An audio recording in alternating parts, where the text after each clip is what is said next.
संविधान 130वां संशोधन विधेयक।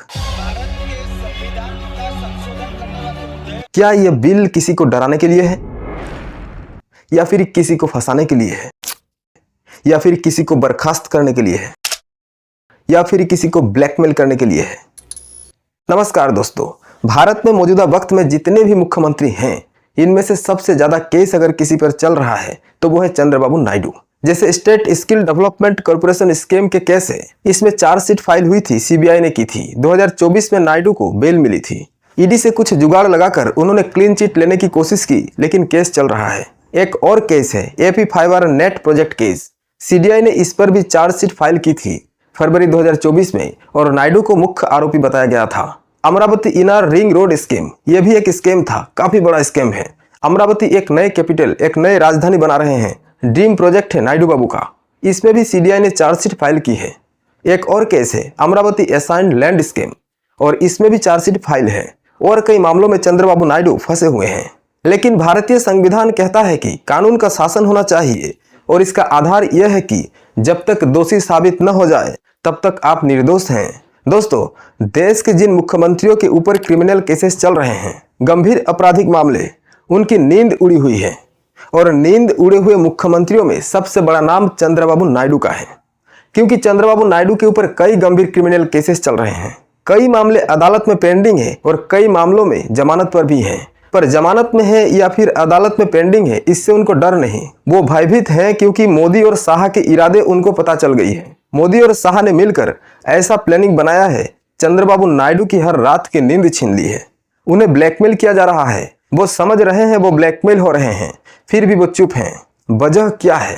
किन कारणों से चंद्रबाबू नायडू मोदी शाह के मुट्ठी से निकल नहीं पा रहे हैं, ये सब समझेंगे। लेकिन इससे पहले ये जान लेते हैं बुधवार को अमित शाह कौन सा बिल लेकर सदन में आए, जिससे तूफान खड़ा हो गया। इस बिल का प्लानिंग तो मोदी जी ने किया था, लेकिन इसे लेकर गृह मंत्री अमित शाह ने लोकसभा में पहुंचे। अब ये जो बिल है, इसमें क्या कहा गया है? कोई भी मुख्यमंत्री या मंत्री या इवन प्रधानमंत्री, यानी कोई भी मंत्री या मुख्यमंत्री, उस पर कोई भी आपराधिक मामला दर्ज हो, अर्थात कोई भी गंभीर मामला दर्ज होता है और वो अरेस्ट कर जेल भेजा जाता है, और उसे 30 दिन में अदालत अगर जमानत नहीं देती है, यानी अगर 30 दिन में वो मुख्यमंत्री जेल से बाहर नहीं आता है, तो फिर जो गवर्नर साहब हैं वो इस्तीफा मांग सकते हैं। यानी वो मुख्यमंत्री सीधे तौर पर बर्खास्त हो सकता है। और इस खेल की पूरी चाबी उसी के पास होगी जो गवर्नर को अपॉइंट कर रहा हो। गवर्नर को कौन अपॉइंट करता है? गृह मंत्री। और गृह मंत्री किसके अंडर में आते हैं? प्रधानमंत्री के अंडर में। यानी कि किसी भी मुख्यमंत्री को बर्खास्त करने की पावर, अगर यह बिल कानून बनता है, तब नरेंद्र मोदी के पास होगा और अमित शाह के पास होगा। और अमित शाह ने जैसे ही लोकसभा में यह बिल पढ़ना शुरू किया, संसद में हंगामा मच गया। हर पार्टी के सांसदों ने एनडीए को छोड़कर बिल फाड़ने लगे और अमित शाह के ऊपर फेंकना शुरू कर दिया।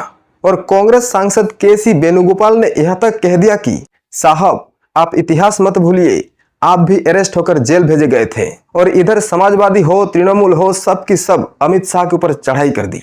और जहां तक विपक्ष की बात है, वो तो भुक्तभोगी है, इसीलिए गुस्सा उतर रहा था, क्योंकि विपक्ष जानता है कि मोदी जी के ईडी सीबीआई जब मन चाहा जिसे मन चाहा उठाकर जेल में डाल दिया। चाहे वो केजरीवाल हो, चाहे वो हेमंत सोरेन हो, जेल में डालना एक तरह की कह सकते हैं बच्चों की खेल है। ईडी के लिए, मोदी के लिए, शाह के लिए। और अभी के मामले तो 2 कदम आगे की है। अब तो 30 दिन में ही खेल खत्म। 30 दिन के अंदर अगर जमानत न मिली तो मुख्यमंत्री पद गई। और जो लोग जमानत पर चल रहे हैं उनके लिए तो और भी मुसीबत है। जमानत कटी कि जेल जाना होगा, जेल गए पद गए। और सच्चाई यह है कि नायडू बाबू जमानत पर चल रहे हैं। कई गंभीर केसेस में जमानत पर चल रहे हैं। शाह और मोदी के दया पर चल रहे हैं। जमानत कटी और जेल जाना तय। जेल गए तो चंद्रबाबू नायडू की पद भी चला जाएगा। आरजेडी सांसद मनोज झा ने प्रतिक्रिया देते हुए कहा, विपक्ष मुक्त भारत बनाने की जो धारणा है, उसी को साकार करने का यह एक कदम है। और चंद्रबाबू नायडू नीतीश कुमार को वो कहते हैं, संभल के रहिए। और एनडीए के अंदर भी कुछ हैं जिन्हें निपटाने के लिए ये सब परपंच रचा जा रहा है। दोस्तों, अब इस बिल से कानून तो बना नहीं है अभी, और कानून बनना भी बहुत मुश्किल लगता है। नीतीश बाबू के ऊपर कोई फर्क नहीं पड़ने वाला। उनके आदमियों के ऊपर पड़ सकता है, लेकिन नीतीश बाबू के ऊपर कोई फर्क नहीं पड़ेगा। उनके ऊपर एक भी आपराधिक मामला नहीं है। लेकिन मामला बनाने में भी समय नहीं लगता। जेल जाने के लिए कुछ करना थोड़ी पड़ता है। कुछ किए बिना भी जेल भेजा जा सकता है। अगर मोदी शाह चाहे तो कोई भी मामला दर्ज करा सकते हैं, यह बड़ी बात नहीं है। लेकिन चंद्रबाबू नायडू को अगर देखें, जिनके बैसाखियों पर मोदी चल रहे हैं, जिनके पास एनडीए में बीजेपी के बाद सबसे ज्यादा लोकसभा सीटें हैं, कुल 16 सांसद, पर सच्चाई यह है नायडू बाबू जमानत पर चल रहे हैं। उनके ऊपर बहुत सारे केस चल रहे हैं। जैसे कि पहले बताया है, यह एक तरह की प्रेशर है, प्रेशर पॉलिटिक्स। राजनीति में ब्लैकमेल इसी तरह से होता है, मैसेजिंग के जरिए। और दोस्तों, इस बिल की टाइमिंग देखिए, जब उपराष्ट्रपति का चुनाव होने वाला है तभी यह बिल लाया जा रहा है। और इस बिल को इसीलिए लाया जा रहा है, मैसेज तो हर मुख्यमंत्री के लिए भी है और बीजेपी के अंदर कुछ नेताओं के लिए भी है, जैसे कि नितिन गडकरी, राजनाथ सिंह के लिए भी है, शिंदे के लिए भी है, और यह मैसेज अजित पवार के लिए भी है। और यह बिल उपराष्ट्रपति चुनाव के बीचों बीच लाया गया है। इसके मतलब उपराष्ट्रपति चुनाव को प्रभावित करने के लिए इस बिल के सहारा लिया जा रहा है, क्योंकि विपक्ष ने एक मास्टर स्ट्रोक खेल दिया है सुप्रीम कोर्ट के पूर्व जज को उम्मीदवार बनाकर। और यह चंद्रबाबू नायडू के करीबियों में से एक हैं, ऐसा बताया जाता है। और बीजेपी को यहीं पर दिक्कत हो रही है। चंद्रबाबू नायडू के पुराने आदमी को इंडिया ब्लॉक ने बना दिया उम्मीदवार। सीक्रेट बैलेट से वोट होनी है। बीजेपी को यही डर सता रही है, कहीं क्रॉस वोटिंग न हो जाए।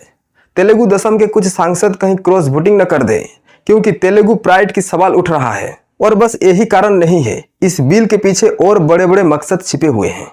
एक तरफ नायडू को प्रेशर में रखना, दूसरी तरफ विपक्ष को और कमजोर करना, ताकि गैर भाजपा किसी राज्य से कोई सवाल न कर सके। किसी भी चुनाव में किसी एक पार्टी के पास सत्ता रहते हुए भी मोदी का विरोध न कर सके। विरोध किया, जेल गया। जेल में उसे 30 दिन तक रोक कर रखना और उसके गद्दी छीन लेना, ताकि कोई भी चुनाव में कोई भी विपक्षी पार्टी कमजोर पड़ जाए। और इस बिल को लेकर संसद में युद्ध छेड़ रखा है विपक्षी दलों ने। अब देखना होगा यह बिल कानून बनता है या नहीं। वैसे तो इस बिल को कानून के रूप देना बहुत मुश्किल लगता है। आगे देखते हैं क्या होता है इस बिल का। नमस्कार।